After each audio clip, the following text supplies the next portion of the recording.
I was asked to say a few divrei psicha about this get-together, l'takes eitza, of one of the great tragedies that has been increasingly occurring in our community, and that's the rate of divorce by young people that's going up and up in a terrible way. When the divorce used to be something scandalous, it's almost today routine.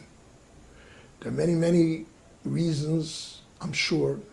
A lot of it has to do with the Yerida Sador, with people being interested in narcissistic pursuit, Avas Atzmo, the Indian of being there for someone else.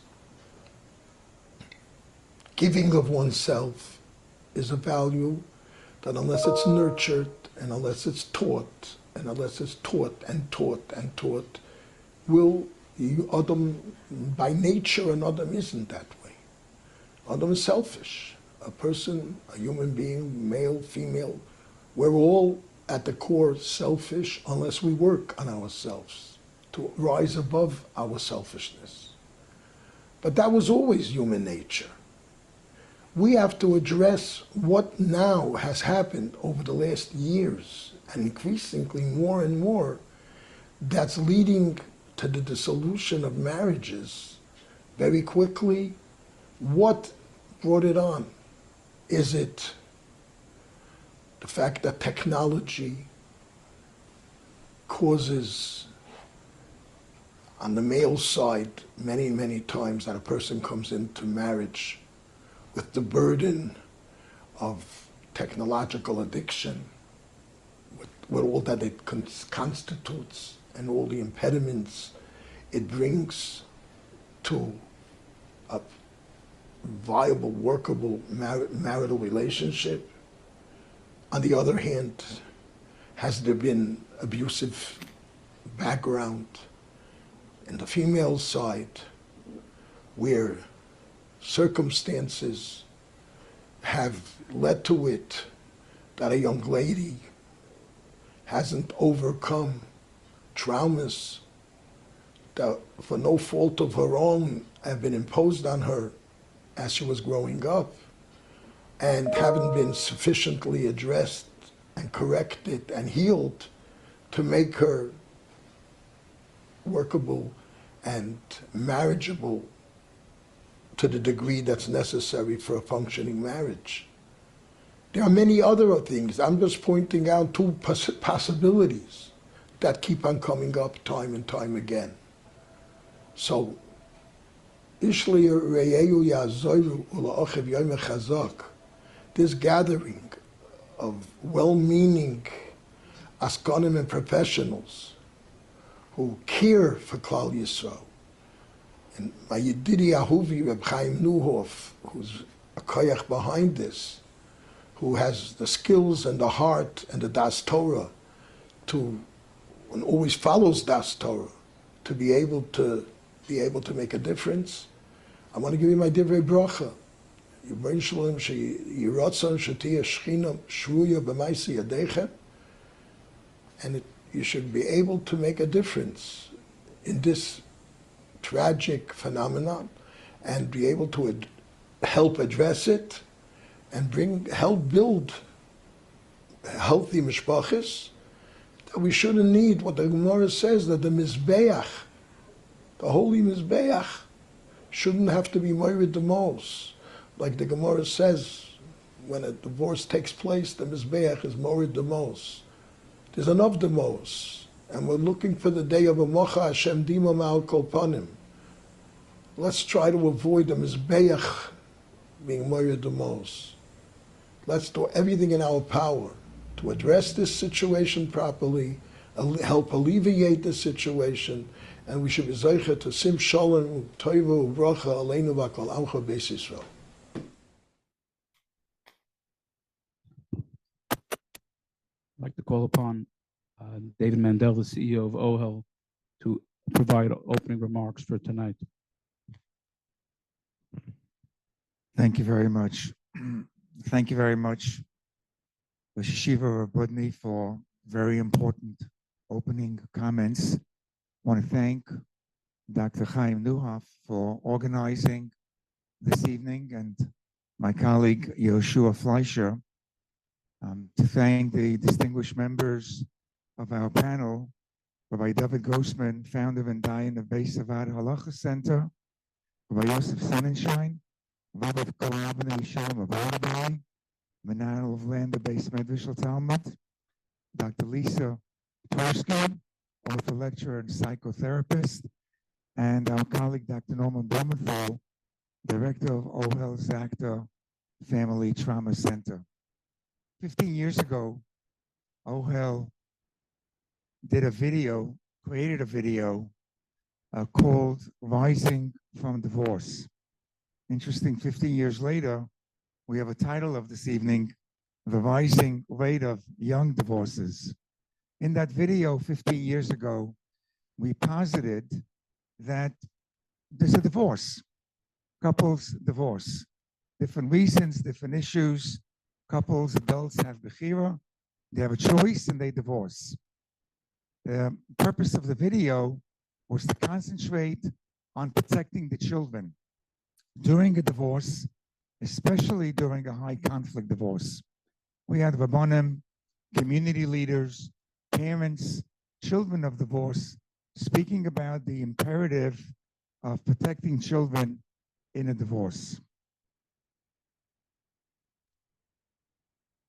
I know, you know, young couples who divorce, some of them as early as within the first year of marriage, 2 years of marriage.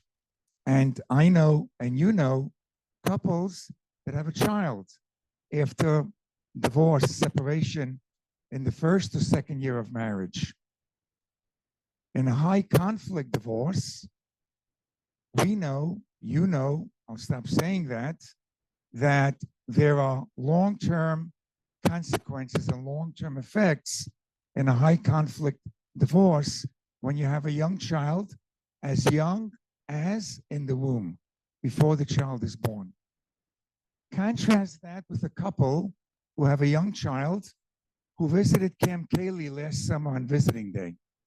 Camp Kaylee is one of OHEL's many programs, and I can tell you this personally, having witnessed both stories that I'm sharing with you. The first one, the high conflict, and the second one, a couple with a young child come up to Camp Kaylee on visiting day. The divorced mom and dad go into their son's bunk, young child, 8 years old, the youngest child we have in camp, and together, this divorced couple checked his cubby, made his bed, spent the day together, ate together, had a nice, beautiful social day together with their son in camp. I'm not going to say that it's a model afternoon because the couple are divorced, but that's the choice that they made as adults and also made a decision to really pay attention and care for their child. In a sense, we're all children. We may be adults, we're all Hashem's children, we're all our parents' children. We all need some level of support, protection to be safe on an everyday basis. We are very, very happy to have this conversation this evening with you folks and the several hundred that are watching this live stream. We always talk about the principle of one. We hope that tonight will help one individual, one couple, and whichever direction they go, one couple is helped from the conversation tonight. All this work is worthwhile. Thank you very much. We wish the evening hatzlacha. Dr. Neuhoff. Thank you, David Mantel. So again, we'd like to welcome everyone to tonight's panel discussion on the rising rates of young divorce. As I mentioned before, we really had a very robust response to this panel, primarily through the webinar. Really, 800 people had registered, and in addition to those in the room, we have mixed feelings regarding this robust response. Is both an indication of the growing prevalence of this, as well as the interest of addressing it in a meaningful manner. So we would like to hear, to glean really from the perspectives of our esteemed panelists. I'm going to begin with a question, and each panelist will have, at least for the first question, a maximum of 5 minutes to respond to this opening question. They say something really smart or they give a really good joke, we'll give them an extra minute. So I'm going to introduce, I'm just going to introduce the 4 panelists, and then we're going to, I guess we'll start from that side and we'll move this way. At the end, we'll have a few, really 2 primary questions for the panelists, and then we'd like to open it up to the floor for any questions that you have or those on the webinar, and then we'll move more into discussion.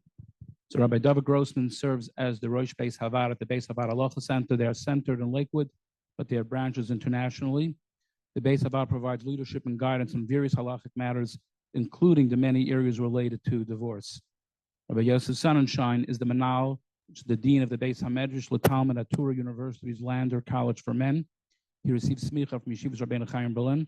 He is the Rav of Kahal B'nai Shalom in Waterbury, a position he held for almost 20 years. He has close relationships with many young men and many young families. Lisa Twersky, LCSW, is a clinical social worker. She's an author, lecturer. Her 2 books are really relevant to the subject. One is I'm So Confused, Am I Being Abused? Guidance for the Orthodox Jewish Spouse and Those Who Are Trying to Help. And the second one just came out, Me and You, What I Wish I Knew, a groundbreaking interactive marriage education workbook designed specifically for the frum community. And lastly, Dr. Nolan Blumenthal is a licensed clinical psychologist who serves as the Zachter Family Director of Trauma and Crisis Intervention for OHEL. In his role as OHEL, as well as other communal organizations, he has been actively involved in community education and support. He has presented on numerous topics, including parenting, grief, trauma, but lots of work done in this area of divorce, parental alienation, and other topics. So without further ado, we'll start with Rabbi Grossman. Just for your comments. Oh, so the first question really is, we would like just to hear your thoughts of where is this coming from? Why, and from your perspective, from your experience, why has there been a rise in the divorce of young couples? Any thoughts you'd like to share on that? Good evening. Thank you very much. I guess the perspective of a Bezdin is maybe more global than other industries. We have there's the abonim and social workers, psychologists that get various cases when it comes to divorce. The Bezdin gets basically gets, I guess, most of the cases, the ones that don't end up in court, in the frum community. So I just want to give maybe a landscape, like a backdrop of what we've witnessed in the Bezdin with regards to the rising rate of divorce, especially young couples. What changed? And I think it can be broken down really. I don't want to use this this terminology exactly, but there's the good, the bad, and the ugly. We'll call it the good, the not so great, and the very complicated. So, the good news is that, it's not necessarily a fact. I mean, I know everybody talks about the rising rate of divorce. We have to keep in mind that the population has grown, the frum population has grown, the amount of people that end up coming to Bezdin. I mean, in our Bezdin specifically, I guess the bad news is that we've seen our Bezdin is probably tripled in volume over the last few years. It's a growing community, so every industry grows. The amount that people, the exposure and the amount of the amount of visibility that there are now in each and every case is a lot more visible than it was years ago. Everything used to be much more hush. Right now, now everybody knows about everything in a matter of minutes. So it definitely seems to be that the rate of divorce is going through the roof. I mean, we I guess I think we do, and our Bezdin is involved in I think 95% of the divorces in Lakewood and a lot of tri-state areas. So definitely have seen a major rise over the years. If we want to know, the so that's that's just the natural growth. Someone so I've heard people say that has something to do with the shidduch crisis a little bit. That that there's a that maybe girls are easier to easier to go ahead with the shidduch because of the fear that that maybe they should have looked into it more, and that boys are easier to divorce because there's the chances of getting remarried may be better. That I'm not sure if those theories are true, but a few of the things that are that definitely are adding to the rise in divorce. So the first thing is, a lot of it is, people. We find that a lot of times young couples, especially, they don't reach out for help. They're advised, or the spouse maybe doesn't allow them to reach out to the people, to their parents, to their loved ones, and a lot of times the case comes a little too late. If there was earlier intervention, we could have saved. People could have gotten involved, but many times the parents, the young couple comes to the bezdin, and parents haven't even heard about it. They heard about it maybe a week before. They had no idea that there was anything happening, and they could have gotten help. Help. You have to be very careful with help. We many times we find that people have gone for help, but maybe not necessarily the right help. A lot of times people are, the people that when they reach out for help, is they get advice that empowering them, that you deserve better. This is not what you. Another thing we find is that there's a lot less stigma for divorce because it's so open, and it's in all over the magazines, and the sensationalism, and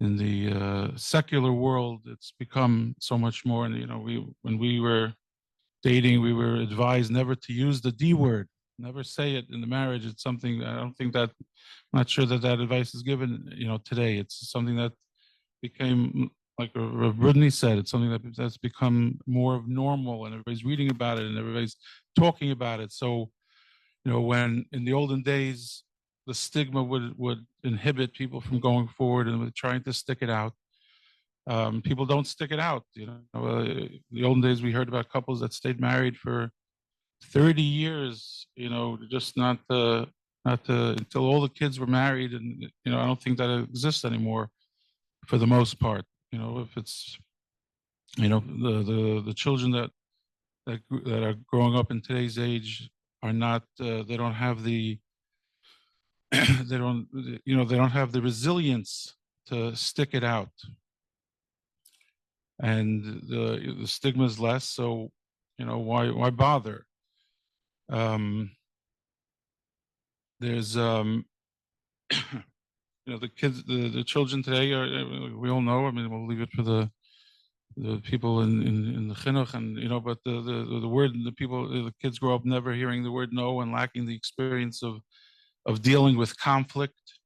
And if it doesn't work, I'm not sure how many shoemakers there are anymore, but people don't fix shoes anymore. It's if it's broke, you throw it out and you start over. You just get you get another pair. Another thing that we find is a lot of divorce has to do with parnasa related matters, and there's definitely elevated parnasa pressures, higher standards, children growing up with higher expectations.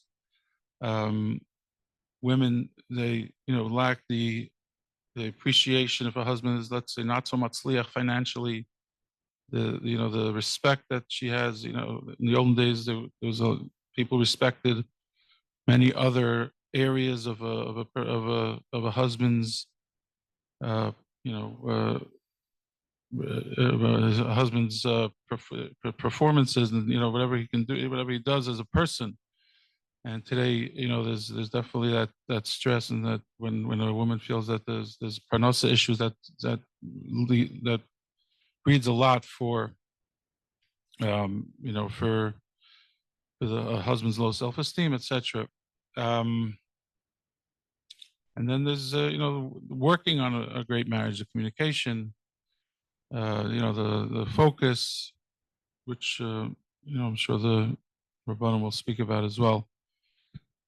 And then on the very complicated side, there's like the Shiva mentioned, the previous abuse that was not treated properly, and the a lot of addiction, various types of addiction, and accessibility to everything and anything.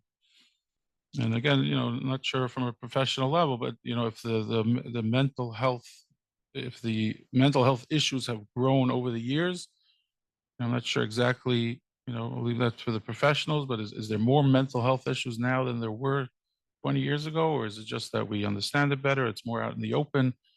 It's what we used to call mido. Sometimes now becomes mental health, or maybe there's issues with, a lot of times we find issues with medication that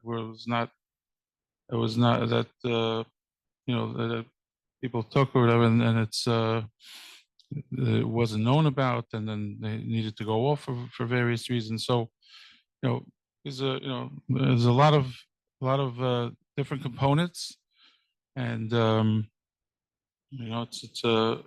it's really, a lot of times it's like it's two components like together. There's a component of like a minor issue that one of the spouses have, and a lack of resilience on the other side of from the other spouse. So these are the things that I'm sure that we'll give it over to the other professionals to go maybe more deeply into various reasons that I've found.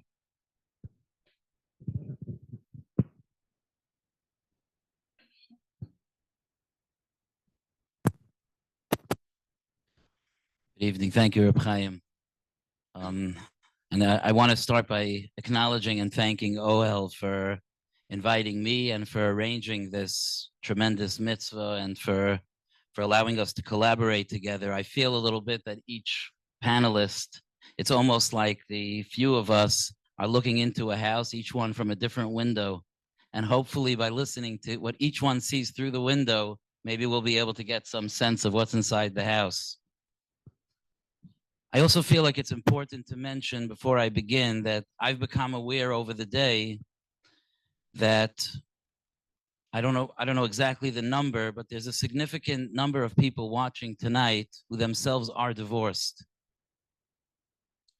And I don't want to begin without addressing that. And I want to mention to the people that are divorced, that we're not here tonight, chas v'shalom, to define, to judge, to put a value on your experience or your pain. That's impossible. Each situation is unique, and adarabah, we're humbled by your pain.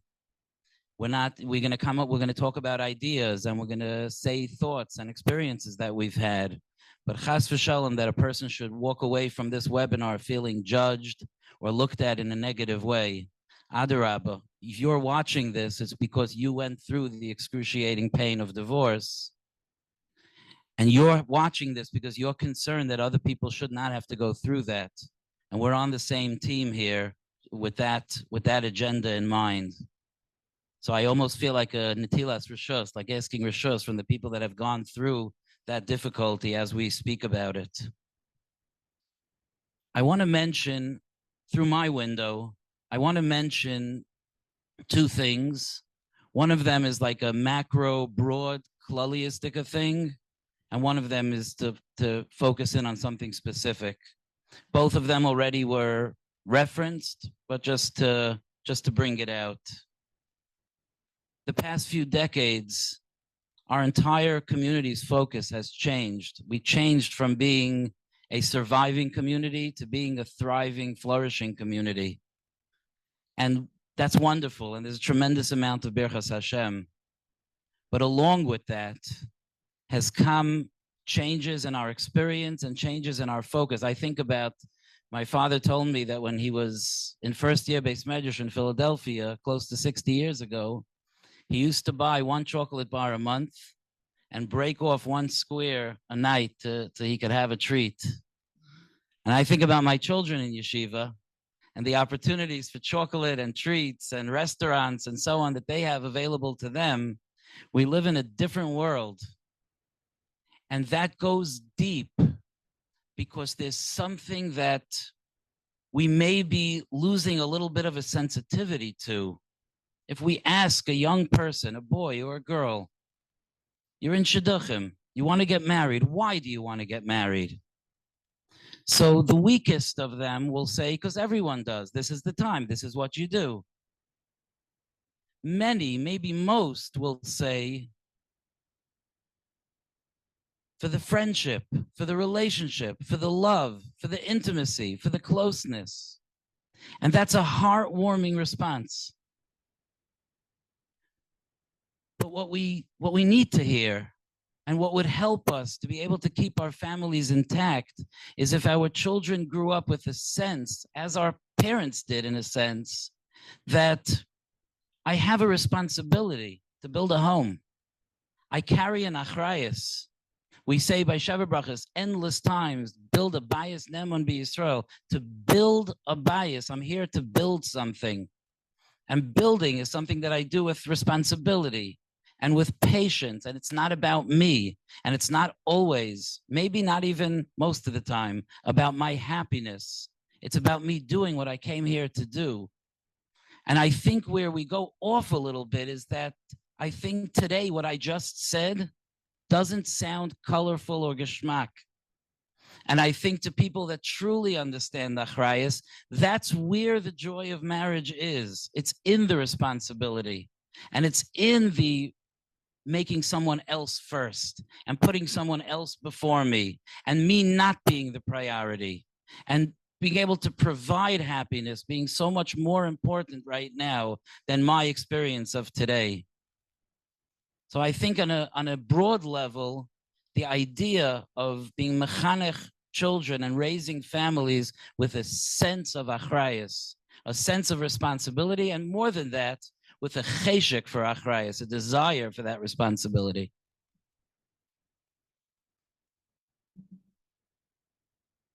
That's the broad. To go into the prat, the detail, I want to mention something about what the Rosh Hashiva mentioned and what Rabbi Grossman mentioned about addiction. You know, in a sense, it's almost like there are two tractor trailers that are headed at full speed at each other.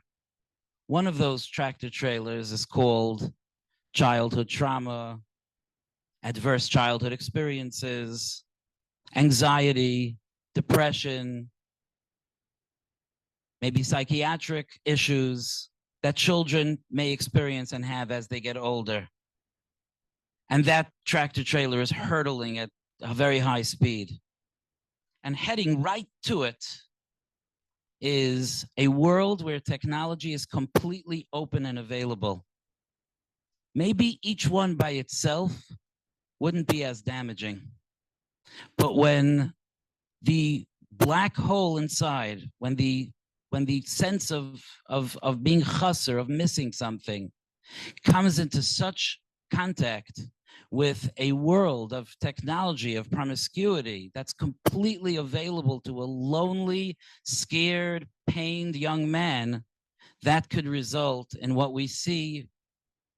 I don't like to quantify because I don't know all the numbers, and it's not something that we could possibly know the numbers, but not just curiosity and not just dabbling, but what would clinically be called addiction. And unfortunately, many boys think that if they could just get married And if they could just be in a healthy relationship, that meshicha, that pull, that unhealthy relationship with technology, and I have to say that perhaps it starts with technology, but any of us who have dealt with this issue knows that it goes well beyond technology, unfortunately, to our tremendous tsar. And it's not treated and it's not looked at. And then a unsuspecting Bas Yisrael marries this wonderful bacher in every other way. And at some point, there's a discovery. And when that happens, that Bas Yisrael is shattered. And too many times I hear people saying sentences that start with the words, women have to understand that. I don't like any sentence that starts with those words. When a woman discovers this type of infidelity, this type of addiction, this type of thing, her world crashes down, especially our girls.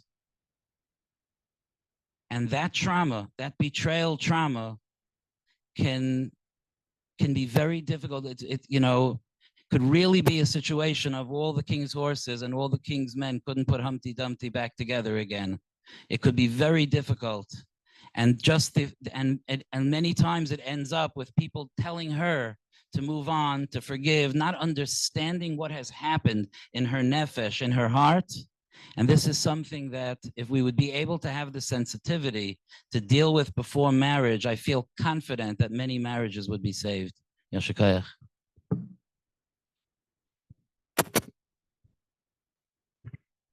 Hi, good evening. I just want to underscore what Rav Sonnenschein said, that we're looking through different windows, or we're emphasizing different aspects. I haven't heard anything that I disagree with. We're all sort of saying and. So my and I'm going to start with is, and there's a slice of early divorces that's the good news and not the bad news. That in 35 years of working with victims of abuse, the coming in early, the trying and seeing that things haven't and aren't changing, and having that end earlier rather than later, obviously that's a choice, and it's not, shouldn't be a therapist's agenda, certainly, but that there's a sliver of this phenomenon that's not the bad news, that the early understanding and saving from years and suffering and victiming and, bringing to the next generation, it is not the bad part. But there's still a tremendous rise in divorce. So even if we want to pull back from specifically talking about early divorce, why is there so much more divorce? And you've heard lots of different perspectives, and I'm going to add maybe a slightly different wrinkle, because so much has already been said that's, spot on, if I can say so.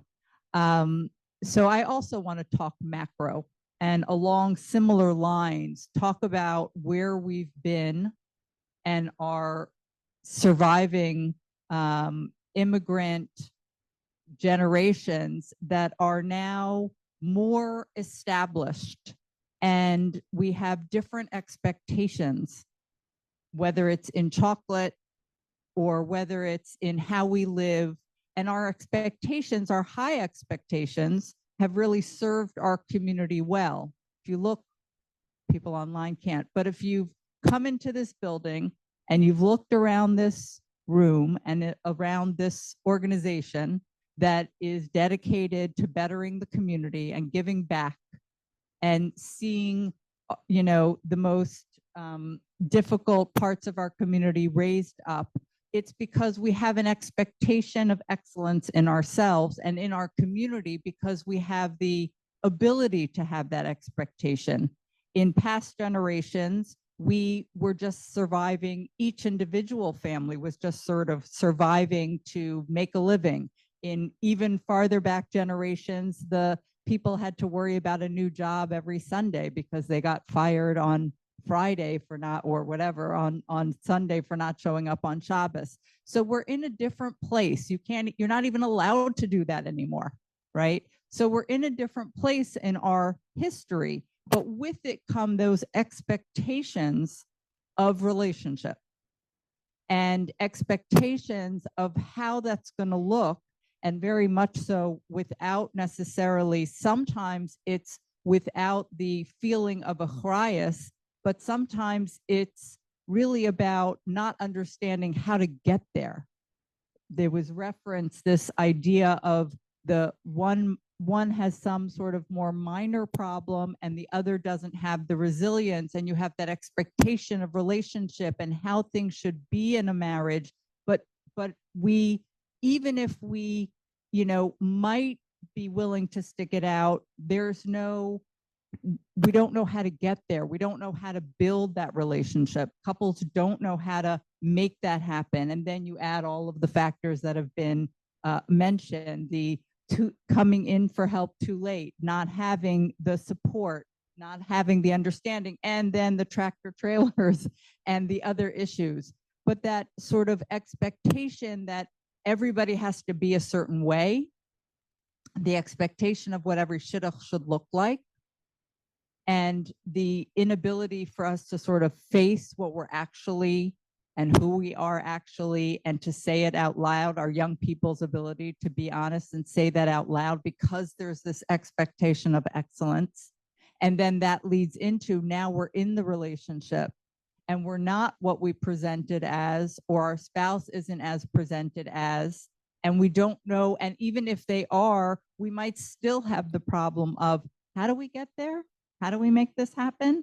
So we have all this, expectation of excellence that I don't think is really a bad thing, but it's getting in our way if we don't have at the same time the mechanism, the understanding, the education to make that happen, to provide it. And then there is an aspect of the expectation that is actually getting in our way when people have to present themselves a certain way and they have to say they are who they're not in order to get a shidduch or to be eligible in the dating market. And that becomes in and of itself something that then creates disappointment and difficulties once there's a marriage based on things that aren't actually true. So that's my addition to the factors. Thanks. Before I start, does everybody see I'm wearing a jacket? Okay, good. On the record.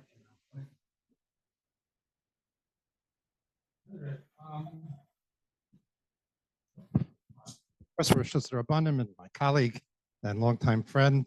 I want to first of all thank Chaim for everything he's doing, and also thank Ohel that gives me the opportunity to do this kind of work. My phone's not on? It went off with the jacket. Okay. And I also want to commend all of you coming out in this cold. It reminds me, David mentioned the video we made. It was 15 years ago. I don't know. I thought it was more like 10 years ago, Rising from Divorce. And at the time, Ohel sent me around the country to show the video and to discuss divorce issues. And at the time, they sent me to Toronto in February and to Boca in June. I don't know, I couldn't have been the other way around, but at any rate, but cheaper, yeah, that's probably true. And it wasn't cheaper for what they did to me, but at any rate, about 7, 8 years ago, I was asked by the Agudas Israel to present at the Agudah convention on Friday morning. Friday morning, they have a closed-door meeting for pulpit rabbis to present on this very topic. They call it Shana Rishona divorces, early divorces. And I stood there, and Shmuel Kamenetsky was next to me over here. I'm facing Diane Dunner and Rav Eichenstein. And I told them that before I gave this speech, can you hear me? Okay. Before I give this speech, I went on the FBI website to put down the mic. Okay. Before I gave this speech, I went on the FBI website to find out about the witness relocation program because I'm going to need it afterwards. And I identified 2 reasons based on my own experience and speaking to colleagues why I thought there was this dramatic rise. And it was, by the way, is interesting because if you look at the statistics in the secular population, it's the other way around. The secular population, most of the divorces are occurring for people in their 50s and 60s. Those who are getting married at young ages seem to have fairly stable marriages. In our community, it's the other way around. The only difference is that very few people are getting married nowadays. Marriage has never been so unpopular. So I guess those who decide in the secular community to get married are really committed to it. But I identified 2 causes. The second most common cause is hidden mental illness, harking back to the famous line that the only problem marriage solves is being single. And the most common cause are sexual problems. That's why I needed the witness relocation program. Unconsummated marriages, pornography addiction, same-sex attraction seem to be the most common causes for these divorces early on. I'm going to talk about one more issue that I feel has developed over the years, which incorporates these. It's a little bit like a klal prat. And it's really where my thinking is nowadays. And I think we've really become, you will say, we talk about divorce, we personally have gotten divorced from our own inner world. We have become less and less attuned to our own natural intuition, to that gut reaction, which I believe if we had been more, we'd be more focused on, a lot of problems that emerge early on in marriage could have been foreseen. And I think there are basically 2 reasons why we're having this, why people are so out of touch with their inner world, with their intuitive. In fact, I think back when I was dating. It was a little more complicated then. The Civil War was raging, but but I remember times going out with someone who on paper was perfect, made perfect sense. Same interests, same level of Frumkeit, whatever there was, and for no reason that I couldn't identify, it just didn't happen. We didn't click, and we didn't have to figure it out. That just, dating was the dress rehearsal, was attempting to see if we could, and we couldn't connect. But we were sufficiently, I think, in touch with our internal world and our gut reaction to know that we shouldn't pursue this further. So I think the 2 reasons why this is happening, one is global and one is very specific to our community. The global reason is, and this has been alluded to a lot, is what I often refer to and others as well as what we call the technology revolution. You know, we all learn in history about the Industrial Revolution, how with the invention of steam energy and with the evolution of factories and people moving from the country, to the cities, how the world changed. I think when the history books are going to be written, when they write about our time, which is technology revolution, the Industrial Revolution will look like a footnote. Technology has changed everything. Education, medicine, psychology, children. It has changed everything. And I think part of the outcome has been that because of technology, we in general as a population are less interpersonal and therefore less in touch with that inner world of ours. Because you don't get access to that when you're communicating by a text or by a device than when you're communicating interpersonally.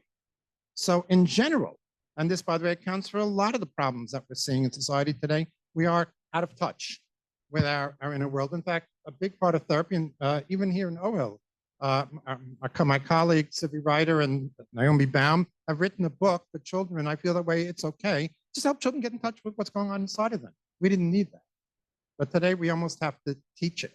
And again, if you don't have that access to your intuition, you don't have any access to that gut reaction, that complicates the dating process a lot. I remember one person telling me that, again, we've unfortunately had so many of these cases, but when it came out that some person who was highly regarded turned out to be engaged in fairly reprehensible and impropriety and improper behavior, leave it to your imagination. And someone I know mentioned to me that many years prior, when she was single, she went out on a date with him. And she said she came home to her parents and she said to them, when I was on a date with him, I felt ugly. She sensed something.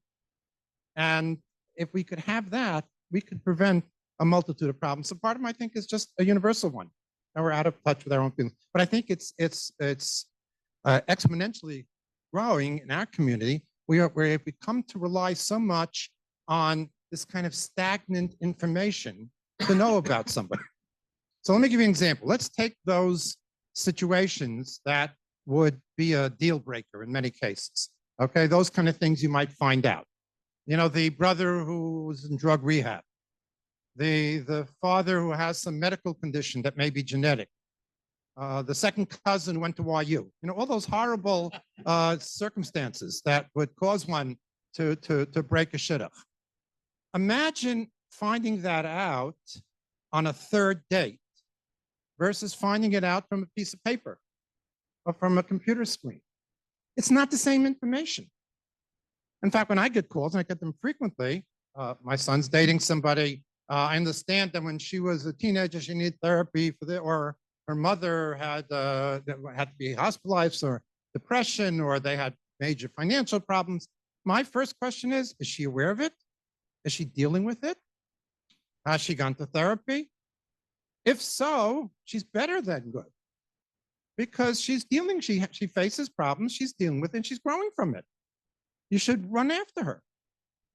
But it's a very different, but again, when it's just on a piece of paper and we kind of then just rule it out, it has a different flavor to it. So again, so it's what I think that incorporates, as I said, incorporates the other issues. Because if we allow ourselves to be more in touch, if we, and by the way, the dating as well. You know, sometimes, like, I remember once I got a phone call from someone, they're asking me about, I was a reference for a young woman. And they said, you know, my son has a great sense of humor. Do you think she'll laugh at my jokes? Go on a date, crack a joke, and see if she laughs. Why do we have to figure all that out ahead of time? But we've so mechanized the process that I think this is part of the problem. I hope that's helpful, and we'll take it from there. Yeah, thank you for everyone. It really was fascinating to hear so many different perspectives. And speaking about the technological revolution, you know, here I am sitting on the dais, and you know, while you're talking, I'm getting from Lakewood, New Jersey, someone saying he's great, and someone from Miami saying she's wonderful. So that's also that's I guess that's a good part of it. So I'm going to ask. I prepared two primary questions. I'm going to ask the second primary question, and then for remaining time, we really would love to hear from the audience any questions or comments that you have. So we'll go backwards this time around. Really, as a follow-up to question one, what can be done about this? Is there anything that individuals, families, or the broader community can do to mitigate this trend? And also, you know, just to people may have come late, so we're going to start with Dr. Blumenthal, and then to move on to Lisa Torsky and Rabbi Sonnenschein, Rabbi Grossman. Okay, I don't get a break. So then the question is, how do you nurture this? How do you nurture this kind of comfortability with your own intuition, with your own natural sense of what's happening, of interpersonal acumen? So I'm going to suggest that I think one of the things we have to do, and this might not sound like it fits, but we'll bring it back, is we have to shift our education and our focus from being so cerebral and rational to connecting on an emotional level. You know, we've all seen the videos and we've all heard the stories about all the well-meaning but hurtful things people say at shivas or visiting the sick. And, you know, sometimes I wonder, we're so smart, we're so highly educated. Why does this happen? Why don't we have that natural sensitivity? And I don't think it's really taught. You know, you know, I remember somebody once telling me that she had relatives who were from the Eidah Haredis in Israel. She was not, and they set her up with someone. You know, she was just starting to date. They insisted she meet this guy. She was already wary. It's a very different world. They set her up with the guy, and I don't even think she went on a date. I think they sat in the living room for, you know, 5 minutes, the 5 minutes we have here, you know. And when she was done, the relative said this, so what do you think? So I'm not interested. I said, why? She said, he's mies. So the answer, no, chutz from the mies. Now, how did this happen? So I don't think we're teaching sensitivity. I don't think we're teaching, like if we teach the story of Yaakov and Yosef, and we know all the different pshatim and why did Yosef do this, and And what does it mean? My aimless, Nachem, and we know Rashi, and we know the Sephorno. Did we stop for a second when we teach our children and say, can you imagine what that was like for Yaakov?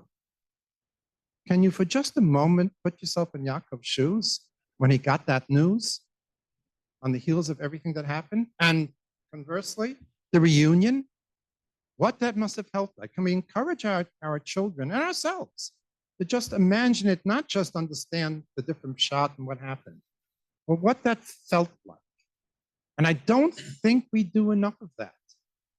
And therefore, and what happens is when you do it with somebody else, you get in touch with that side of yourself as well. I don't think there's anything better to be more in touch with your intuition than to be a mental health professional, to be a mechanic, to be a Rav, when you're involved with other people and their pain. I'm going to share one story with you, and I think that's what I think the kind of chinuch we need in our community.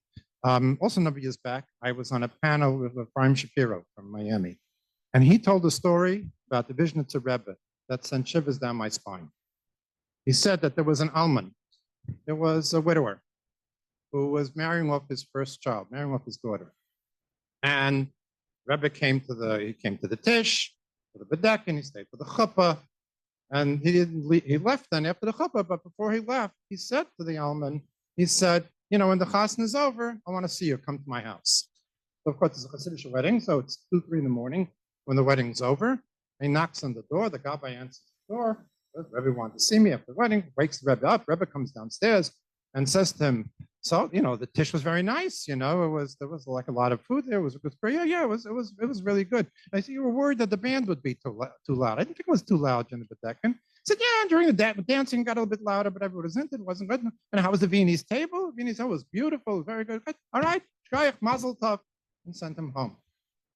After the gabbai said, shoulder, Rebbe. The Rebbe cares about food on the tish, Viennese table, the band. So he said to him, what does a couple do when they come home from a chasna for a child, particularly a first child? They sit down, they talk about everything, the band and the music and the food. He has nobody to talk to. So I invited him over to talk to me. That sensitivity, that capacity to leave yourself and put yourself in somebody else's shoes, I think is very lacking in our remarkable education. And the more we teach that to our children, the more we'll be attuned to that part of ourselves. Thank you for that setup. I'm going to talk a little bit about, or maybe a lot more than I should, about the second book that I wrote, because it's exactly coming from this place of looking at the couples that have come in my door over the years and the couples that I've heard about from the colleagues, and sort of looking at the community at large and saying, what's going on? Why aren't the couples connecting better? What is missing here? And I guess what I've noticed is that there's a lot of education about marriage, or dare I say, the majority of the education that we get about marriage is in theory. It's an in theory process that doesn't actually help these two specific individuals learn about themselves and each other specifically, so that they can create the relationship that they expect to have. Agreed from a giving position. I think that the definition of a healthy marriage is one where each person sees it as their obligation to take care of their spouse. That's what a healthy marriage is. And so that both people are being given to, but from a giving position. It's my responsibility to consider you, and it's your responsibility to consider me, but my focus is outwards and your focus is outward. But I think that, like I said, the couples have this expectation that we're going to have this amazing close relationship. But what does it mean to do that? How do you get there? What is our understanding of how to make that happen with each other, with this disconnectedness that we have from ourselves, with this disconnectedness that we have because we're so connected with other things like technology and the fast pace and our expectations in our head. And I think that we need an educational process of some sort that provides that. And the book or workbook that I created really takes couples step by step in understanding the different parts of a relationship and how you make that happen with your particular spouse. Not, this is what men are like, and this is what women are like. And then we marry an individual, and they're not at all like that because they're a different person.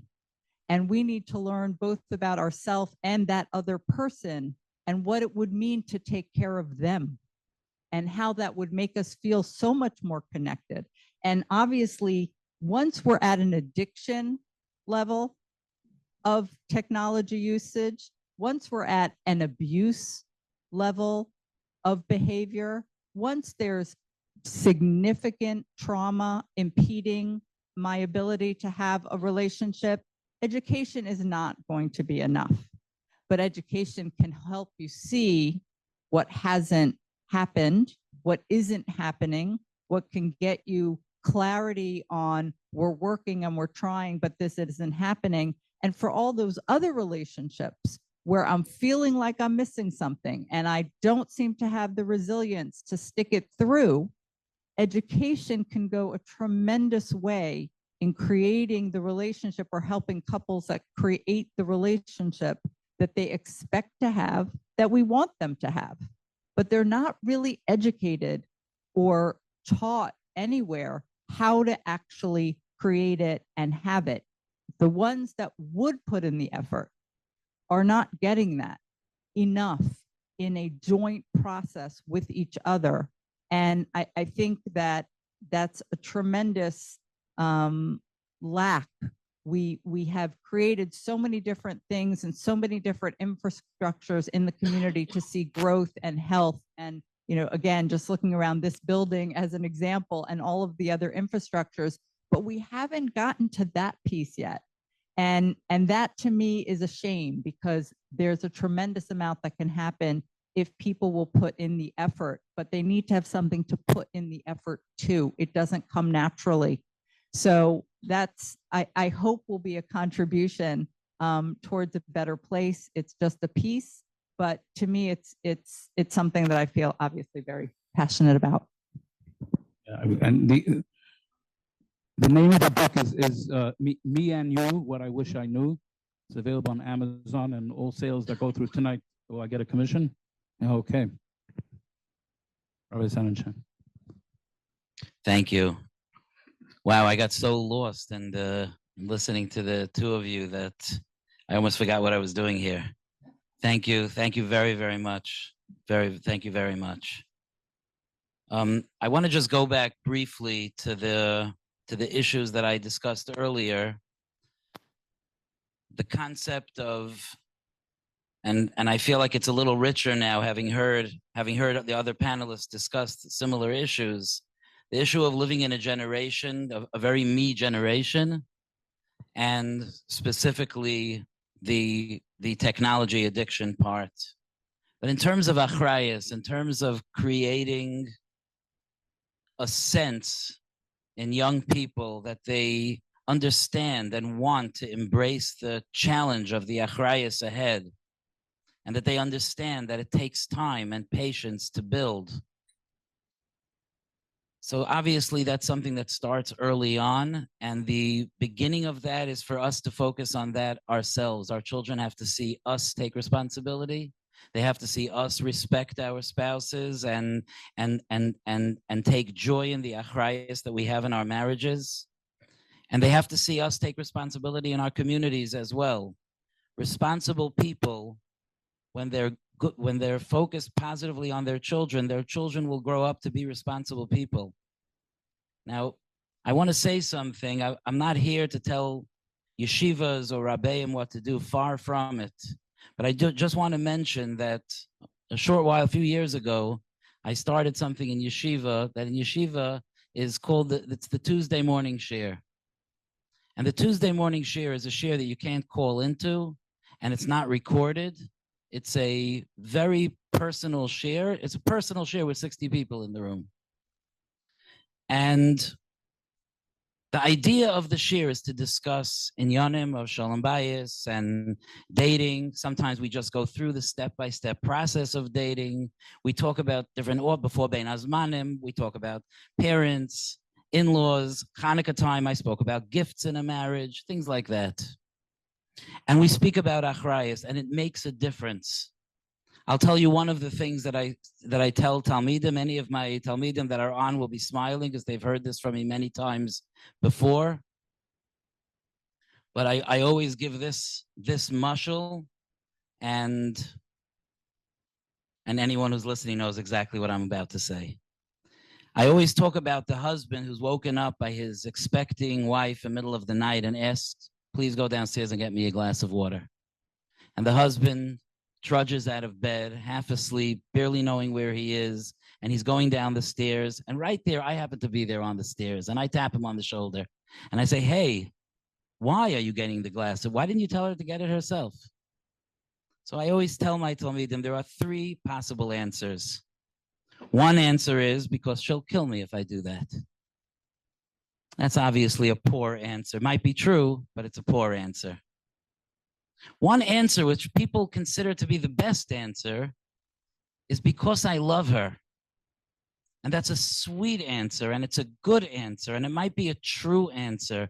But sometimes at 3 o'clock in the morning, in the middle of a stressful time, that answer might not carry the day. The answer I like best is when a husband answers, and more importantly, when he feels, because I'm a husband, and that's what husbands do. That's achrayas. That's what we do.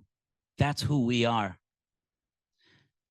I talk about the fact to the boys that giving your wife the more comfortable thing, or taking care of her, taking time out, that's not something you're doing for her. It's something that would be almost insulting to you not to do. This is your pride. This is your achrayas. Obviously, I'm teaching boys. The same conversation could happen with girls as well.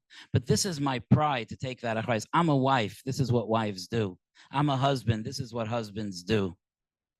You should know that I've gotten calls from parents thanking me for the Tuesday morning shir, and it's not huge chidushim. And most poignantly, I cannot describe to you how many times I'm dancing with a chassan by his chasana. And while he's dancing to me, he leans over and says, thank you for the Tuesday mornings.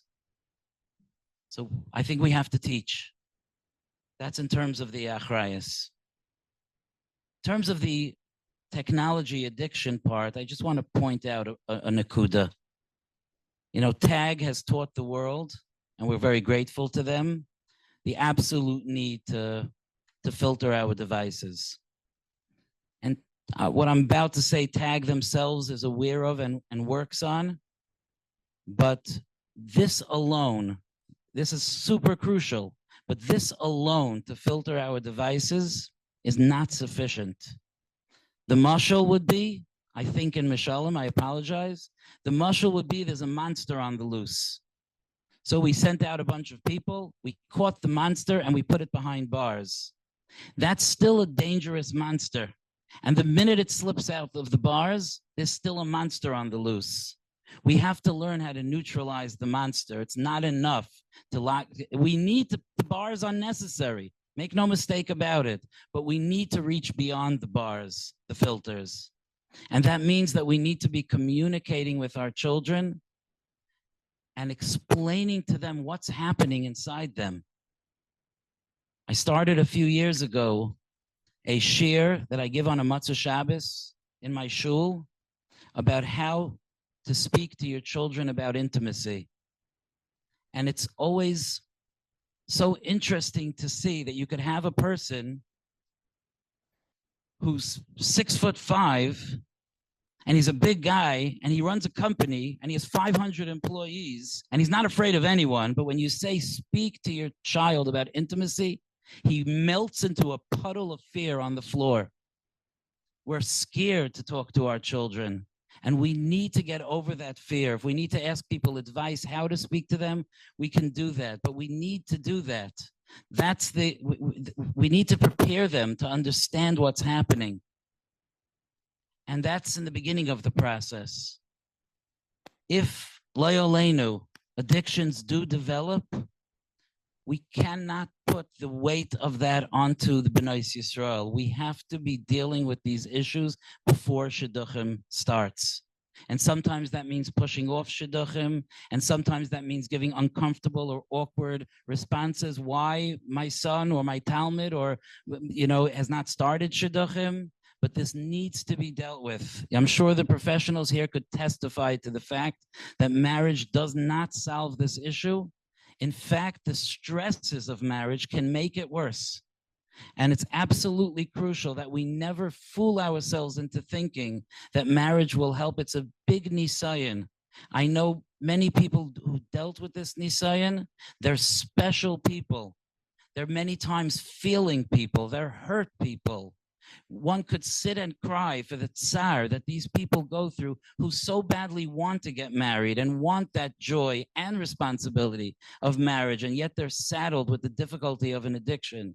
And we need to feel for them and not alienate them, and we need to reach out and deal, and this is true for parents also, despite our fear about shidduchim, we need to reach out to professionals and real professionals. And that means to reach out to professionals and find out, call someone that you know and find out which professional deals with this type of challenge, because it's a unique challenge and someone who doesn't deal with this may not be able to help.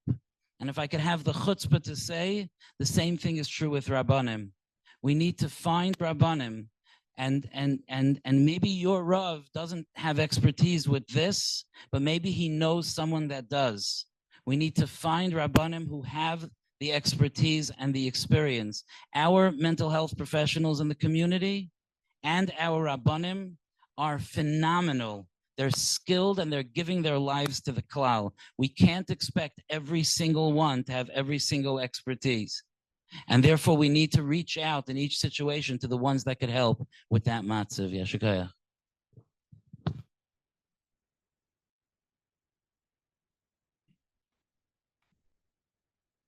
As far as possible solution, specifically about young couples, two areas which I feel and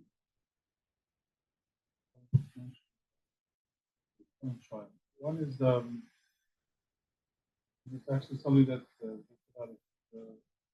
working putting out there. Very important. A training for all Rabbis, anybody who first mom, first responder, be able to see red flags on how to give a training to be able that they can be able to identify in conversation with they and the couple of basic training to Rabbanim, all Rabbanim be able to identify at some level and what to do, basic basic list of four most common issues and where to send it, just the basic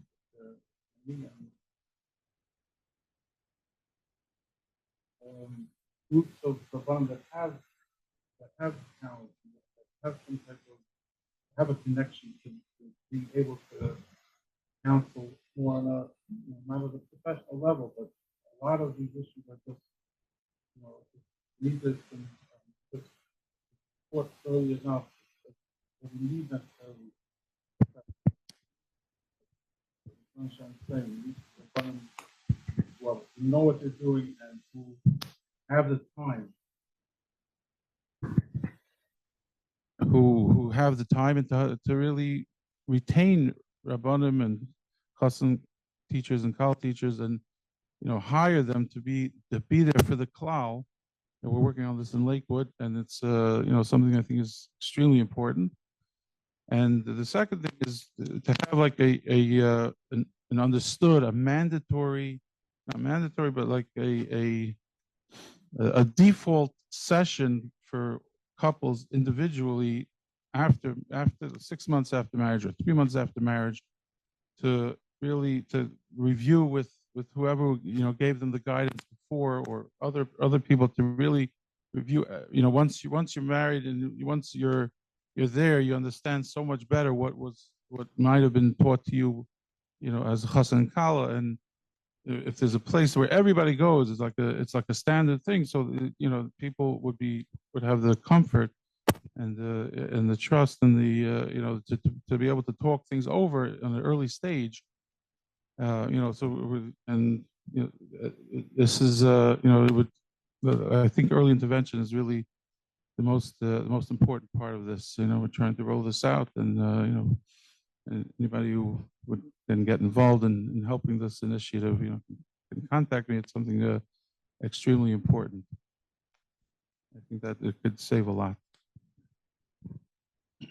Okay, thank you to all the panels for really some fascinating perspectives. So this session goes until 9 o'clock approximately. We definitely have 15, 20 minutes or so. So I know from the Zoom, we have a lot of offers to comments or questions, but we're going to give first rights for those who came out. So if anyone would have any questions, oh, okay, we have a whole bunch there. We'll make it, would you mind, because just for the Zoom camera to come up the front there.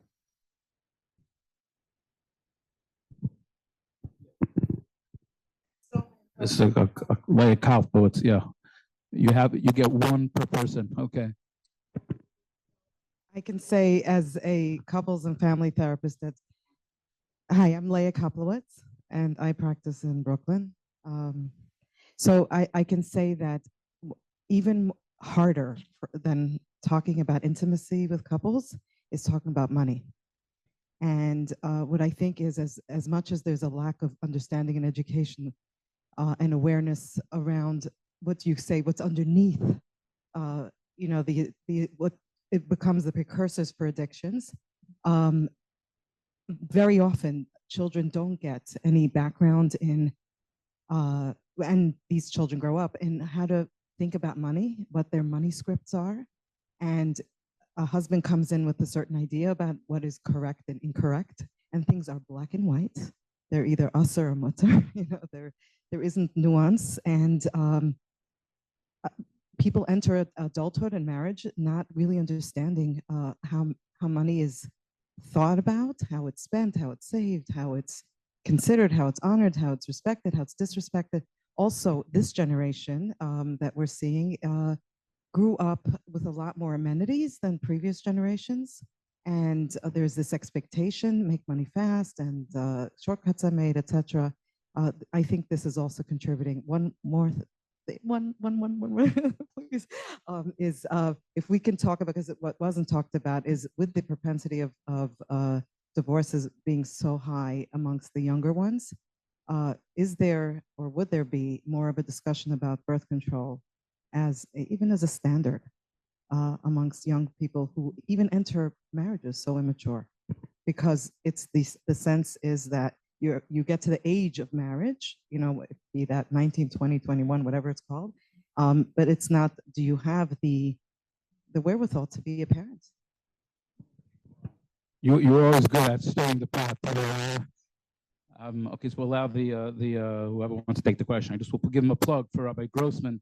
The base Havad was everyone with all of the lots of learning programs, Daf Yomi and Ahmed Yomi, and they're the first ones who really started the Rucha program, which is really a money-focused learning program in halachic matters. And okay, anyone brave? You could take the money issue or the birth control. Any takers? I'm not going to speak. They're both very, very profoundly important issues. I just want to mention one thing.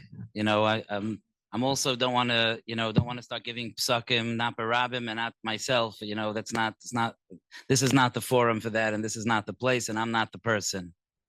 But I just want to mention, just for the benefit of those that are listening, an idea that I've used many times, and I found to be very, very beneficial, and it kind of ties in with some of the other things that were discussed.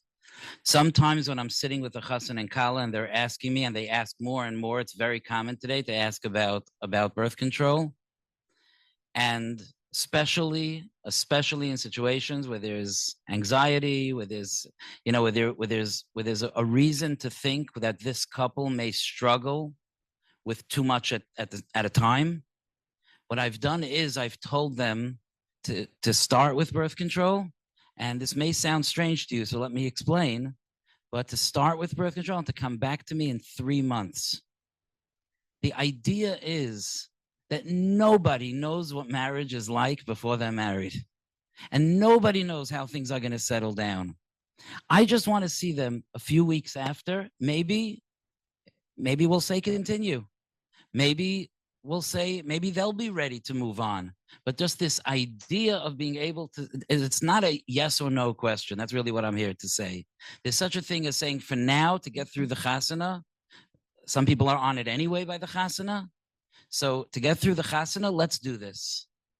And then after the chasana, 2-3 months later, sit down with a Rav, sit down with a Rebbe, and talk it through and see where you're up to and discuss your feelings and anything else that came up. And that might be a good time to make the decision of what you're discussing.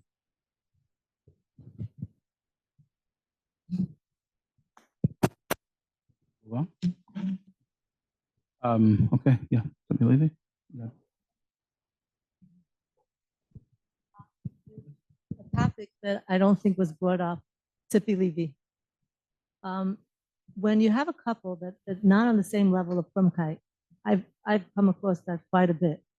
When I find that when it's the man, you can save the marriage and you can work it through. And I'm not talking about addiction, but when it's the woman and the woman doesn't want to go to the mikvah, what do you do about that? Even when the husband doesn't want his wife to go to the mikvah, I've had couples like that also. And you know, as much as we want to save the marriage and save the family, and they could be balei midos and good people, I've come across that. I'm curious. Yeah. We're not here to give psak, obviously, but if anyone wants to offer any perspectives from their experience.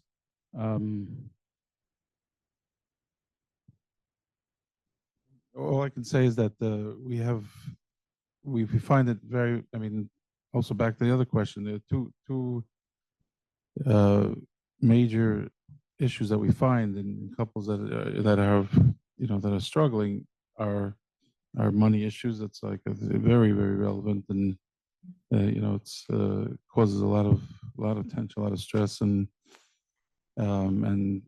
frumkeit is also like many of the couples that come to the Bezdin, they're, you know, quite a few times they're on very, very different wavelengths frumkeit wise, and it's possible that, you know, earlier on they weren't, you know, but they grew apart, and it is very, very stressful, especially when you deal with, you know, the children that, you know, when there is a divorce.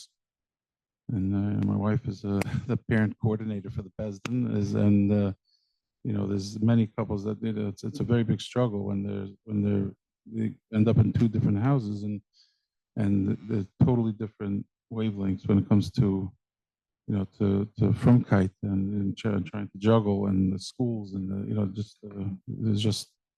it's very difficult. That's all I can say. There's no real great answer, great solution, but you know, this is definitely a big problem. Maybe one of the therapists here wants to push the importance of therapy to help them.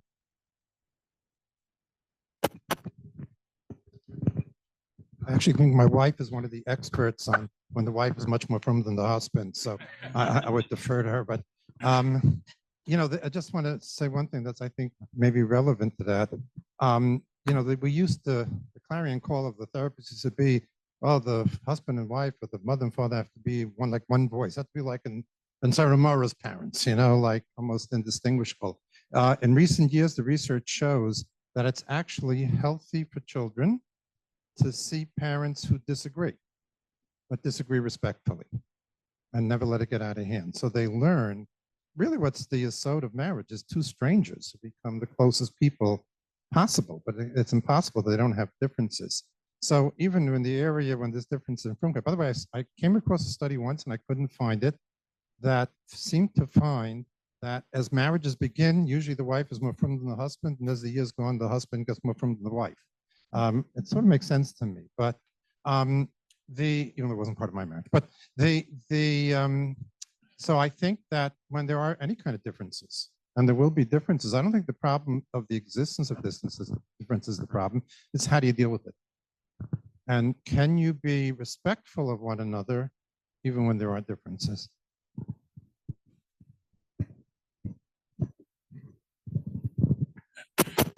Okay, yeah, any questions from here? You want to go?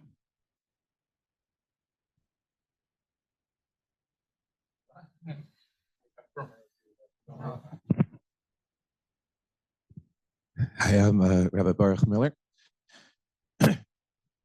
Rabbi Baruch Miller is a community Rav and also very involved in the Flatbush Community Fund, our partner in this evening's event. So I'm glad that you're addressing us. Thank you also to Chaim and Toel and to everybody.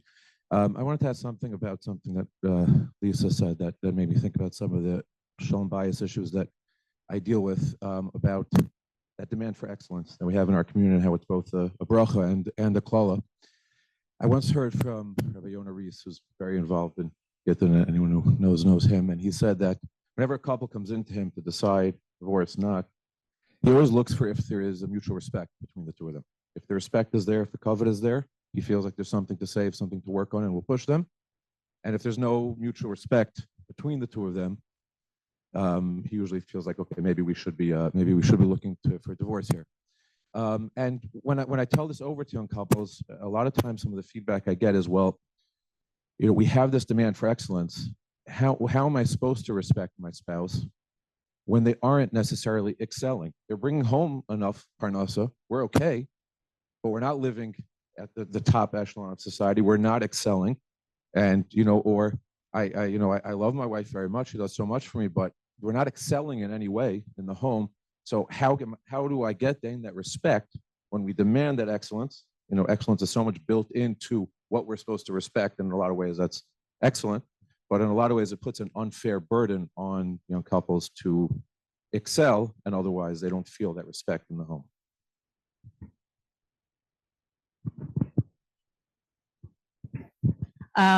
Yeah, I think that one of the things that helps with couples like this is feeling more connected with each other. That respect, and the answer is, oh, but my husband isn't making enough money, or my wife's closets aren't as organized as I've heard they could be, or whatever it might be in terms of excelling and excellence, is, yeah, and they might not. But if we can create more connection and respect for how we're interacting, and respect for how we're treated, and respect for how we're raising our children, can we create respect for things beyond the practical? And can we create a feeling of excellence in our home as we're living it and building it and making it with each other, that when we're left to evaluate based on those external things, there is a ceiling. Often, for many people, there's a ceiling. And so if I can only have that respect, if you're going to excel in a practical way, and that's just, it isn't, but we can still have an area where we excel with each other, I think it can mitigate it for couples who really want and have that respect. Because I agree, the couples where there's respect, there's going to be a whole lot different respect for who you are as a person, really like each other, love each other, like each other. I think that they can create excellence or feel excellence in our relationship that can mitigate some of that other stuff, that those other things that I wish I could have also, the neater house or the bigger house, or however we're defining excellence. But that if we are feeling excellent with each other, sometimes for some of them, if there's a real commitment to marriage, which has been mentioned, we are losing that achrayus. And so that, kind of is a struggle when we don't have that feeling of achrayus. Also leads to our interest in creating that and then feeling excellence in our excellent connected relationship.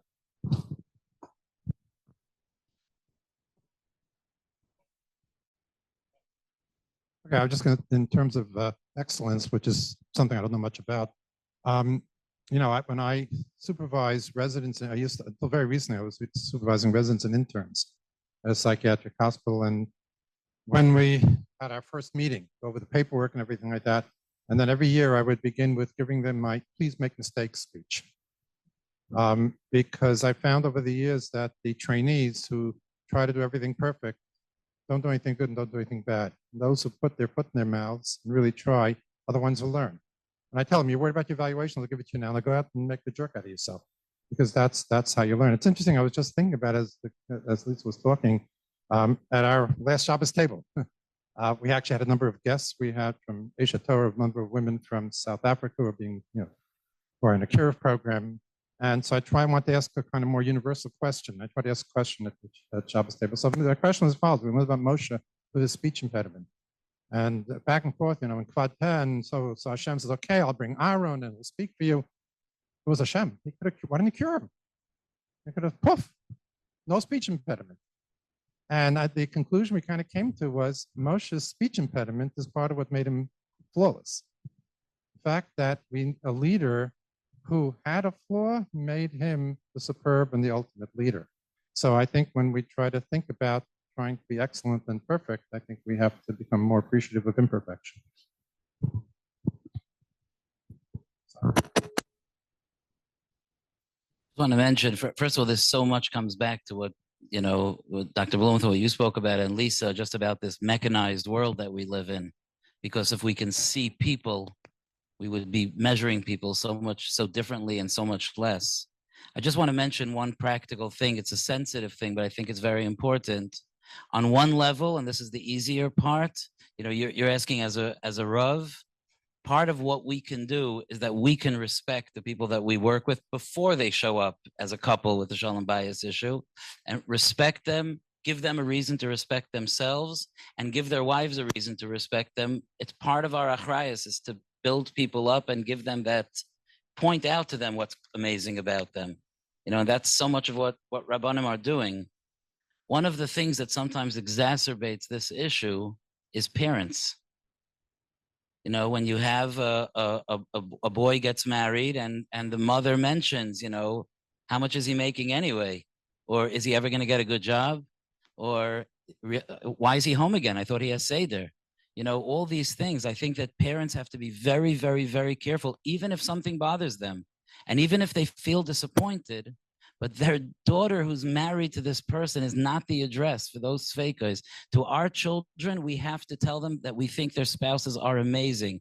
Unless there's issues of abuse and they're coming to us with an issue, then of course we have to deal with our child. But assuming that things are generally healthy, as parents, our job is to put our son-in-law, our daughter-in-law on a pedestal for our son and our daughter. And so many times I've heard women tell me and men tell me things negative about their parents mixed in with things negative about their spouse mixed in with comments that their parents have made. I think it's something to be very careful about. Thank you. We're going to take one last question. Yoshua Fleischer has been doing a wonderful job manning the technology as he does and everything else in OHO. And he indicated there was a good question that came in through Zoom.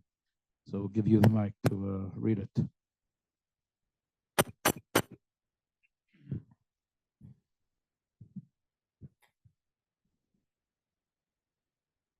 There were a number of questions that came in, but one in particular was that many Rosh Yeshiva and Rabbanim have gedarim for engaged couples, that they should see each other less, which results in less exposure to each other before marriage.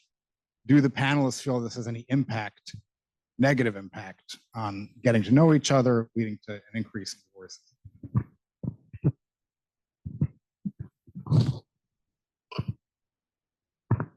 Remember, a lot of people I watching this.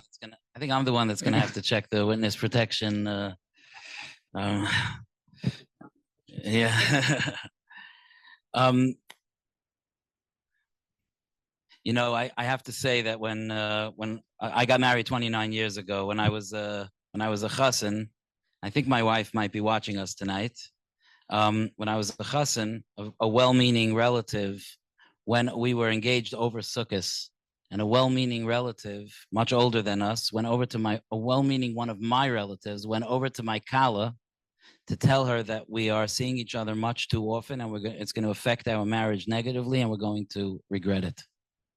And because we were eating by different relatives every day of Sukkot, because that was like the time to meet the family. My kala was devastated. That's it. Like, we're starting off on the wrong foot. We messed up. We're not even married yet. You know, she was devastated. I didn't know what to do. Reb Chaim, you would appreciate this. So I did what everyone in Chaim Berlin does when they have a crisis like that. I called Reb Chaim Kedowitz. And I ran to his house. Those days you had to call on a payphone. And I ran to his house and I sat down and I told him what our schedule was. And he said, it's very good, very nice, very good. I said, okay, so could I go back and tell my kala that we can still be married in a healthy Yiddish way? And he was like, no, you're doing the right thing. But the lesson that I learned then and has only been reinforced over years and years of being a Rebbe, I just had a couple in my house a few days ago. They came up to Waterbury to discuss Gedarim, the capital G, Gedarim. And I think that the way that Gedarim is a very positive thing. It's there are things that chasana and kalas do that they will regret later, like conversations that go until the middle of the night, or time spent alone for many, many hours. There are things that can cause mistakes to be made that they will regret. But I think instead of having standard gedarim, once a week, this and that, time it, 10 minutes, hang up. Instead of doing that, what we as Rabbeim can do, and Lanias Daiti should do, is to work with the couple to understand what the gedarim are about. And to understand that we're trying to pace your engagement so that by the time you walk down the chuppah, you're ready to take this to the next level. We don't want things to move too quickly so that you feel like you're spinning your wheels in the middle of the engagement, but we don't want things to move too slowly so that you turn to each other in the yichud room and say, what's your name again? We don't want to do that. So we want to move in a pace and to let the chassan and kala participate in building the gedarim. I often send the chassan and kala off to discuss it themselves and say, if you feel like you want to run it by me afterwards, you can do that. But I'm not here to tell, I'm not a navi to know once a week in a restaurant and then on the phone, 16 minutes, 16 and a half minutes, I'm not here to do that. I'm here to explain to you, you're adults. You're ready to get married. You're not in 5th grade. We need to be able to work together, a chassan and kala, to understand the point and to make gedarim for themselves. And how amazing is that for the beginning of their marriage if they collaborated to make gedarim for themselves? Just my opinion is, with regards to gedarim, if we would, I think the only thing that may, the amount of relationship that is necessary to make a large impact on minimizing divorce would be a level that would not be beneficial for the couple. In other words, to get to know the person a little better, in my opinion, most of the issues would not be resolved. So I think the gedarim are a good thing. That's one point, and the second point is just what we spoke a little bit about monetary issues.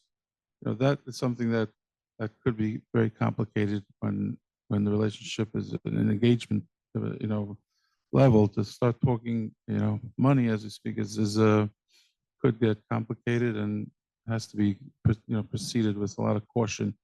To be communicating about financials and these different type of things could be dangerous. Okay, so we have to work here with the gedarim. This is supposed to end around 9 o'clock. Thank you all for being a wonderful audience and for all coming out here this evening. I hope it was very productive. I gained a lot just listening to all these wonderful panelists, rich thoughts, and wish you all well. Have a good night.